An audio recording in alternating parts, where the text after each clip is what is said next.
Okay, ladies and gentlemen, welcome to our seminar. We're focusing on young athletes and their health, mainly in the lower extremities, injuries to the lower extremities, which is bringing up a constant debate today, and we see it numerous times on television throughout Friday night, Saturday afternoons. Artificial turf versus natural grass.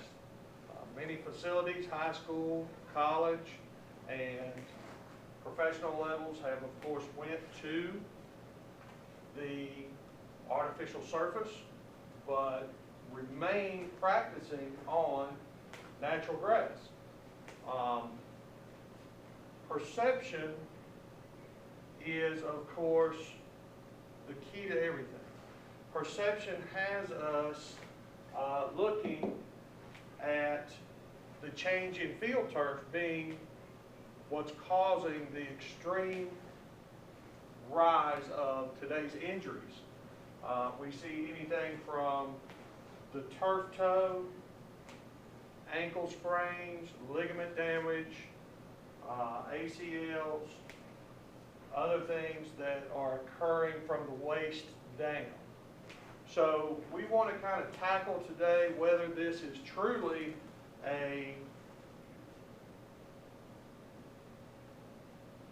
kind of a smoking gun situation from the turf field itself, or are there other litigating factors that become involved. So let's begin. Back in the 1960s, the Houston Astrodome started this whole coalition of moving from a natural grass field to a turf environment. Now, when they did this, they basically took a first-generation turf and laid it over carpet. It was made of polypropylene. There was no infill. There was no padding or backing. It strictly was laid smooth across concrete. Definitely sped up play. Definitely gave us a field that we could use year-round, but not really a good marriage for the player. The second generation, which came along in the late 70s, created a longer turf. They had sand in the fibers rather than just a straight polypropylene environment. Our third generation, which is what most of us see now on television for NFL and college football, Major League Soccer, World Cup, and what you see pretty much over the last decade or more is our third generation turf made of polyethylene. It has a sand and a rubber pelletized, rubber, I should say, filling, which will allow the cleats to actually have something to dig into. Now, the good thing about the third generation is it also is supposedly green friendly. Now, this makes it because the recycled tires from our automobiles and our tractor trailers, we find a home for these things. We find a home by them being shredded up, marbled up, pretty much made into a situation where we can mimic a natural grass environment. So there are some definite advantages to this turf field. However, we're seeing more and more in the media these traumatic injuries starting to take place. As I stated, perception is everything. One study that was done by Paulus and his group of researchers was the rate of incidence on field turf versus natural grass. And what that did was pretty much took the soccer leagues over in Europe. At this time, there was only 18 that participated. Now, out of those 18 that participated, they really found, the risk of injury and training on both surfaces. However, 94% of the players felt that it was greater. 94% felt mentally that this was an issue. The type of playing surface that we are on really has an effect on my injury rate. What we found was not so much that that they were wrong per se, but was the fact that there were more things we needed to look at. Stud and cleat designs from soccer shoes and football shoes.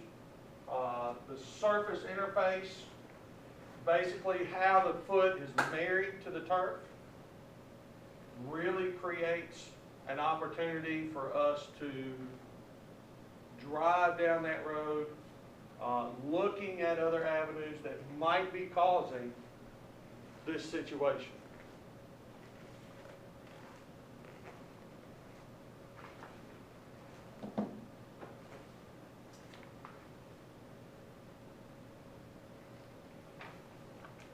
As I mentioned, the sole and cleat and stud material, the number and size of cleats, the configuration, definitely are things that this researcher, Dracos, 2013, was looking at when they were looking at marrying the American football player to these types of injuries. So we're starting to slowly, through my research, move away from what is AstroTurf, what is artificial turf. Is it truly what is causing these injuries, or is there some type of relationship between the AstroTurf itself and the student athlete? Our injury debate, here's where we start. We look at, for this study, and for my particular conference topic, we look at the ACL injury. ACL is this one right here. We have, of course, the PCL, posterior cruciate ligament, patella, meniscus, tibia, meniscal ligament. All these things are part of the knee injury. What we used for our research was basically an actual tear or rupture that would cause a player to miss an extensive amount of time.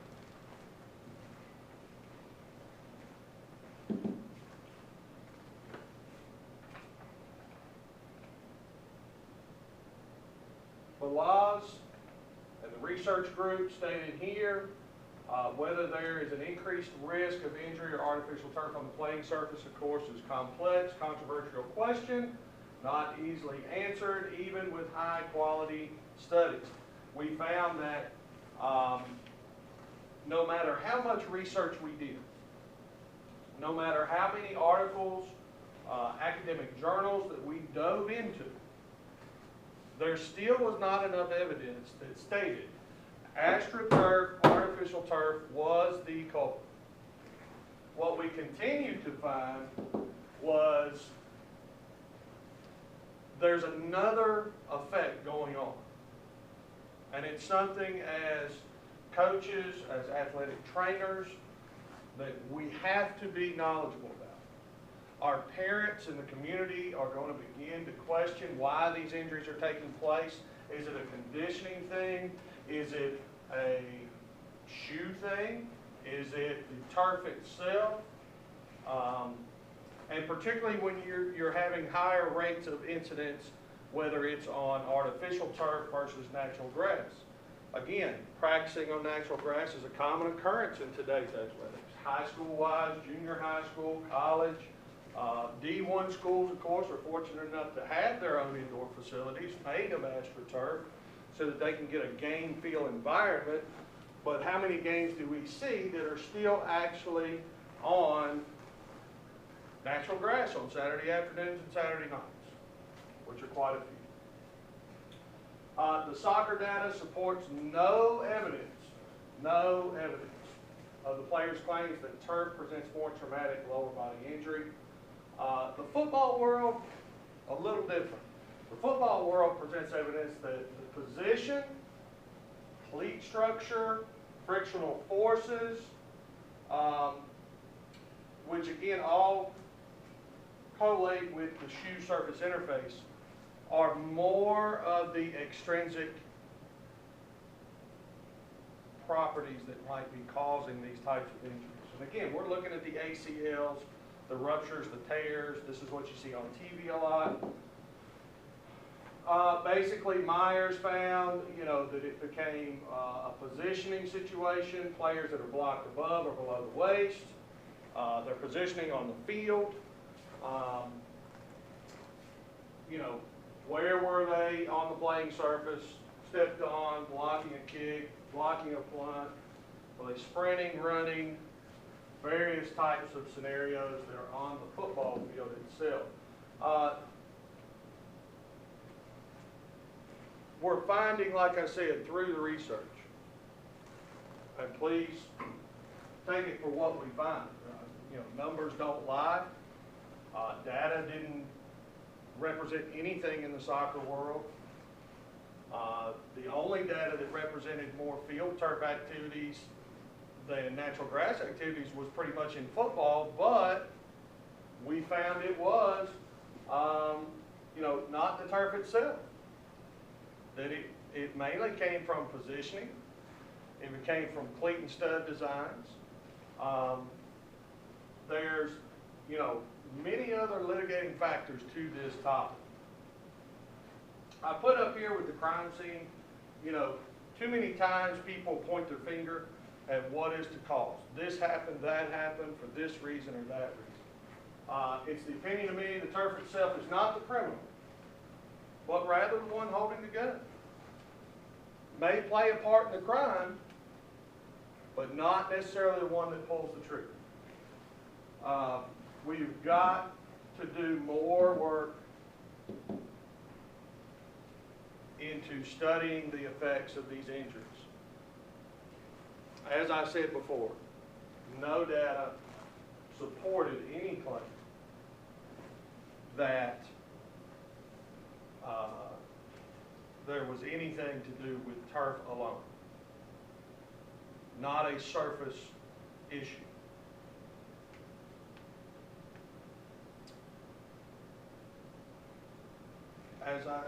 As I put before, the research disallows the opinions of original soccer players. I really think that the studies have to be continued for our third generation turf, over and beyond not only this activity for this conference, but for classes in sports medicine, coaching clinics, moving forward. So thank you for having me today. I hope I've enlightened your eyes just a bit on artificial turf and natural grass and the perception. Again, perception is everything. But the facts that surround the perception that we can't hold natural grass and artificial turf accountable for one injury or another. There are so many other factors that must be involved. Thank you for your time. I appreciate it. If there's any questions, I'll be happy to answer them outside.